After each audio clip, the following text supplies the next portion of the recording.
পৃথিবীর সব থেকে উপরের অংশ, শক্ত কঠিন অংশ, যার উপরে আমরা দাঁড়িয়ে আছি, যার উপরে মানুষ বাসস্থান বা বাড়িঘর বানায় এবং চাষাবাদ করে, সে স্তরটাকে কি বলে? আজকের এই ক্লাসে আমরা জানবো পৃথিবীর শিলামণ্ডল সম্পর্কে। শিলামণ্ডল অর্থাৎ লিথোস্ফিয়ার সম্পর্কে জানবো, পূর্ণাঙ্গ আলোচনা করব যে শিলামণ্ডল কি, শিলামণ্ডলের কাজ কি, গুরুত্ব কি, এবং শিলামণ্ডলের গঠন কিভাবে হয়েছে।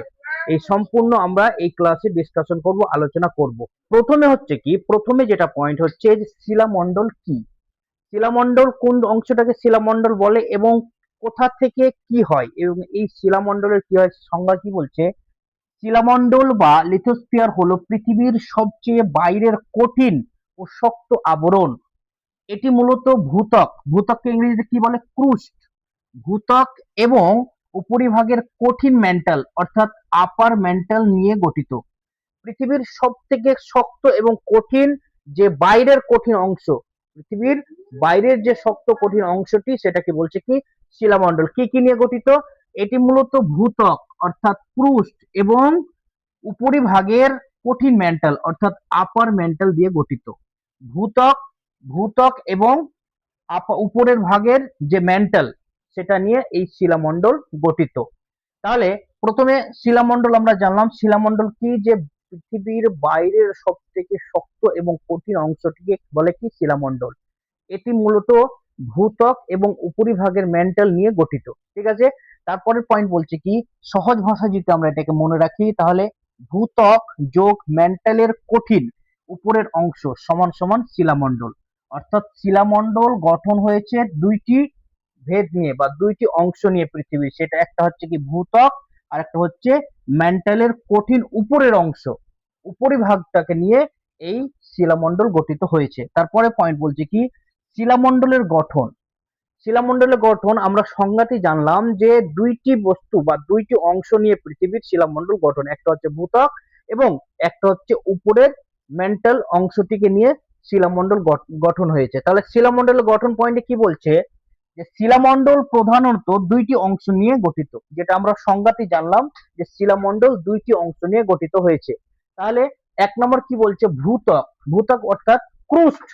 ক্রুস্ট কি বলছে, যে পৃথিবীর সবচেয়ে বাইরের স্তর। অর্থাৎ যদি আমরা এটাকে ধরে নিই পৃথিবী, তাহলে উপরের ভাগের যে বাইরের অংশটা রয়েছে, এগুলো কি পৃথিবীর ভূগর্ভ, ভূগর্ভ এটা। কিন্তু শিলামণ্ডল গঠন হয়েছে বাইরের অংশ নিয়ে, পৃথিবীর সব থেকে বাইরের কঠিন অংশ নিয়ে। তো যে পৃথিবীর সব থেকে বাইরের স্তর মহাদেশীয় ও সাগরীয় এই দুই ধরনের। অর্থাৎ মহাদেশ, যে 7টি মহাদেশ এবং সাগর, এই সমস্ত উপরিভাগের অংশটা নিয়েই কিন্তু এই শিলামণ্ডল গঠিত। তারপরে বলছে কি, উপরের কঠিন মেন্টাল, যাকে ইংরেজিতে বলে কি আপার মেন্টাল। কি বলছে, যে ভূত্বকের ঠিক নিচে অবস্থিত, ভূত্বকের ঠিক নিচে অবস্থিত। ভূত্বক বলতে এটা যদি আমরা সারফেসটা ধরি, পৃথিবীর সারফেস, ঠিক নিচে সারফেসের ঠিক এই ক্রুস্ট ক্রস করলেই, ক্রুশ বাদ দিলেই ঠিক নিচে এখানে শিলামণ্ডল গঠিত। ঠিক আছে, তারপরে কি বলছে, এই অংশ ও শক্ত ও কঠিন হওয়ার এটি ভূত্বকের সঙ্গে মিলে শিলামণ্ডল তৈরি করে। এই অংশটি অর্থাৎ ভূত্বকের নিচের অংশটি অনেক কঠিন এবং শক্ত হওয়ার কারণে ভূত্বকের সঙ্গে এই শিলামণ্ডলটি যুক্ত থাকে, একসাথে কি থাকে, যুক্ত থাকে। তারপরে কি বলছে, শিলামণ্ডলের বৈশিষ্ট্য। শিলামণ্ডলের বৈশিষ্ট্য কি কি বৈশিষ্ট্য, এক নম্বর হচ্ছে কি, এটি পৃথিবীর সব থেকে শক্ত ও কঠিন স্তর।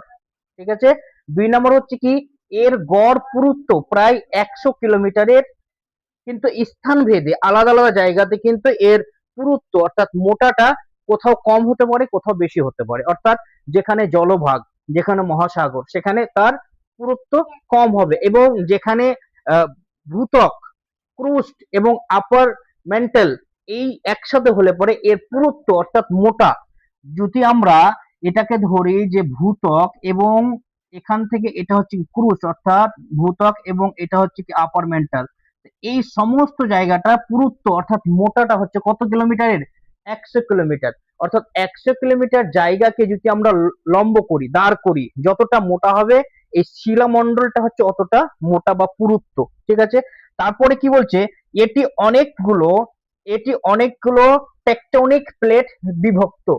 টেকটনিক প্লেটের দ্বারা বিভক্ত, এবং এই টেকটনিক প্লেটের মাধ্যমে কিন্তু ভূমিকম্প হয়। কিভাবে?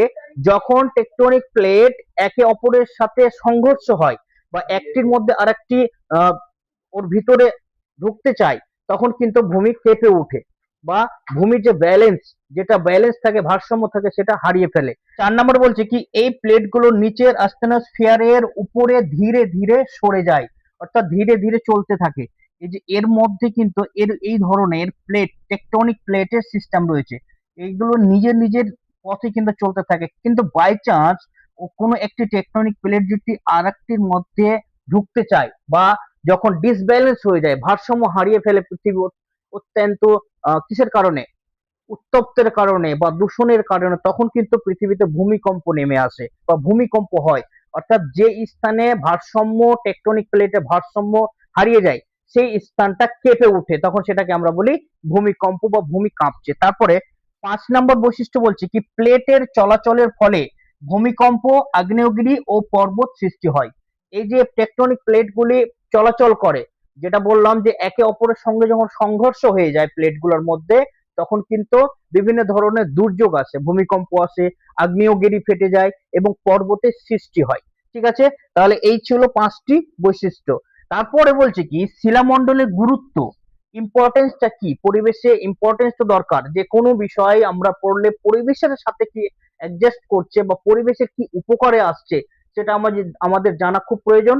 তাহলে এই শিলামণ্ডলের গুরুত্ব কি, মানুষ এই স্তরের উপরে বাস করে, অর্থাৎ আমরা যে চলাফেরা করি, আমরা যে চাষাবাদ করি, আমরা যে বাড়িঘর তৈরি করি, সমস্ত কিন্তু এই শিলামণ্ডলের উপরেই আমরা কি করি, বাড়িঘর করি বা চলাফেরা করি। হ্যাঁ, আর একটা জিনিস মনে রাখতে হবে, তাহলে কি শিলা পাথরের উপরে আমরা থাকি না, শিলামণ্ডলটা পুরুত্ব হচ্ছে প্রায় 100 কিলোমিটার।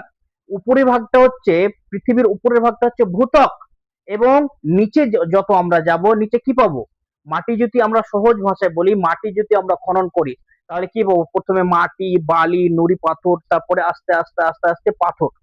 তো এই অংশটা কি বলছে, শিলামণ্ডল। অর্থাৎ এই শিলামণ্ডলের উপরে কিন্তু আমরা বসবাস করি। তারপরে কি বলছে, কৃষি কাজের জন্য মাটি এখানেই পাওয়া যায়।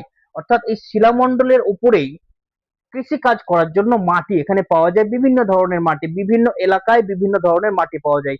কোনো জায়গাতে পলিযুক্ত মাটি বেশি, কোনো জায়গাতে লাল মাটি, কোনো জায়গাতে বেলে মাটি, কোনো জায়গাতে যুক্ত মাটি, কোনো জায়গাতে এঁটেল মাটি বেশি। তো স্থান ভেদে বা জায়গা ভেদে কিন্তু মাটির ধরন পরিবর্তন হয়। তারপরে বলছে কি, কয়লা, লোহা, তামা, সোনা, অর্থাৎ খনিজ তেল সহ বিভিন্ন খনিজ সম্পদ এখানেই রয়েছে। যত প্রকার মিনারেলস রয়েছে, মানুষের জীবিকা নির্বাহকে সহজ করার জন্য বা মানুষের চাহিদা, সব ধরনের চাহিদা পূরণের জন্য যে মিনারেলস বা খনিজ সম্পদ, এই খনিজ সম্পদ কিন্তু এই স্তরের মধ্যে রয়েছে। সেই স্তরের নাম কি, শিলা মণ্ডল। তারপরে কি বলছে, যে বন, নদী, পাহাড়, মালভূমি সবই শিলামণ্ডলের অংশ। অর্থাৎ যা কিছু আমরা ভূপৃষ্ঠে বা ভূমি রূপে বা ভূমির উপরে বা ভূত্বকের উপরে যা কিছু আমরা দেখতে পাই, এভরিথিং বা সব কিছু হচ্ছে এই শিলামণ্ডলের অংশ। বোঝা গেল যে শিলামণ্ডলের উপরে আমরা বসবাস করি, শিলামণ্ডলে সব ধরনের খনিজ সম্পদ পাওয়া যায়, শিলামণ্ডলের উপরে চাষের জন্য জমি পাওয়া যায়, এবং এই শিলামণ্ডলের উপরেই বা শিলামণ্ডলেরই অংশ হচ্ছে বন, জঙ্গল, পাহাড়, মালভূমি, উপত্যকা, এগুলো সব হচ্ছে শিলামণ্ডলের অংশ। শিলামণ্ডলটা কি, শিলামণ্ডল হচ্ছে যে পৃথিবীর উপরিভাগ, ভূত্বক এবং আপার ম্যান্টেল বা ভূত্বকের পরে যে অংশটি পৃথিবী রয়েছে, এই দুই অংশ মিলে কিন্তু শিলামণ্ডলের গঠন হয়েছে। শিলামণ্ডলের পুরুত্ব কত, প্রায় 100 কিলোমিটার। তবে স্থান ভেদে বা অন্যান্য জায়গাতে আলাদা আলাদা ধরনের পুরুত্ব দেখা যেতে পারে, কোথাও বেশি মোটা, কোথাও একটু আবার পাতলা হতে পারে। এবার প্রশ্ন, এই লেসনটিতে যা শিখলাম, যা পড়লাম, যা বুঝলাম, তাকে কেন্দ্র করে মাত্র 4টি প্রশ্ন আমি দিয়েছি। 1 নম্বর প্রশ্ন হচ্ছে কি, শিলামণ্ডল কি। 2 নম্বর হচ্ছে, শিলামণ্ডলের কোন দুটি অংশ নিয়ে গঠিত। তারপরে শিলামণ্ডলের নিচে কোন স্তর থাকে। তারপরে প্লেট চলাচলের ফলে কি কি ঘটে, যেটা আমরা পড়লাম, জানলাম, শিখলাম। তোমাদের কি করতে হবে, এই ক্লাসকে শুধু ক্লাস দেখলে বা শুনলে হবে না, আমাকে নোট তৈরি করতে হবে। কিভাবে?